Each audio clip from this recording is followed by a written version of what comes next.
Alô, cidadão! Hoje, no vídeo, vamos falar um pouco sobre a gripe espanhola que ocorreu entre 1918 e 1920.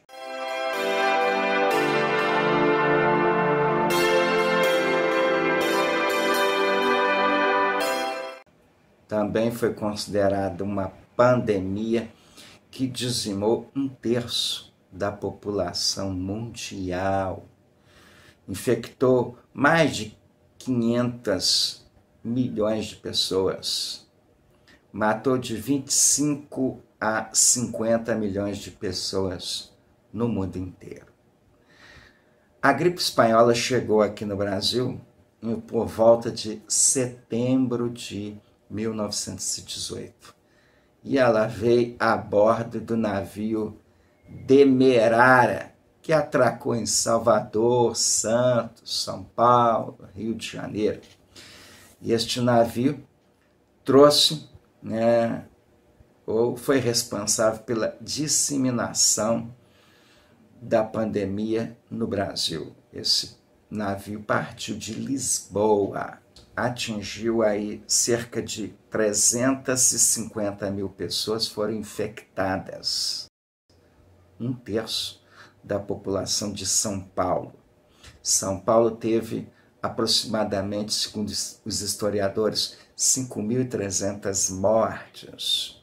O Rio de Janeiro foi a cidade em que a gripe espanhola matou mais pessoas, cerca de 12.700 pessoas. Uma curiosidade da gripe espanhola: o recém-eleito presidente Rodrigues Alves faleceu de gripe espanhola. Segundo os historiadores, a gripe espanhola surgiu nos campos de treinamento militar nos Estados Unidos, porque os primeiros casos da doença foram registrados lá, mais propriamente no campo militar no estado de Kansas. Outro elemento que reforça essa teoria é que, a partir da ida dos soldados americanos no fronte da Primeira Guerra, os soldados, muito provavelmente, permitiram o alastramento da doença no continente europeu nas frentes de guerra. A origem do nome gripe espanhola muito provavelmente está ligado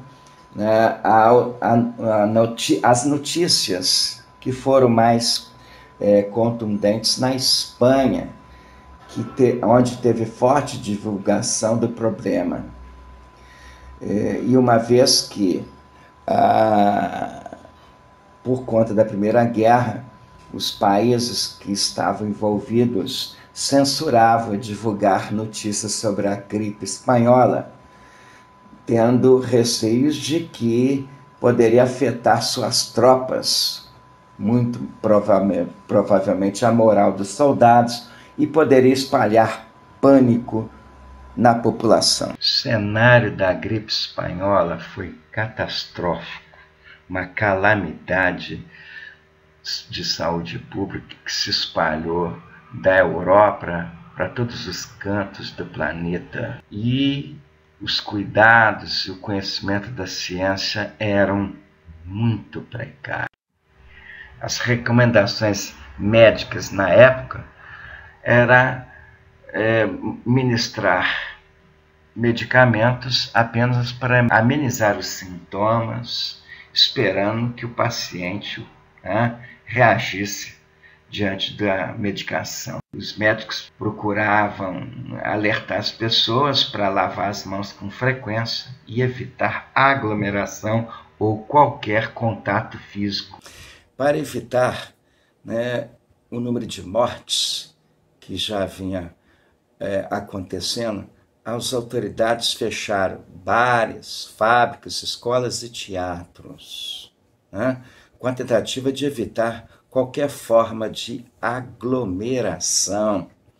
A quantidade de mortes em pouco tempo chegou a um número tão grande que nas funerárias elas não conseguiam entregar caixões para os mortos, né?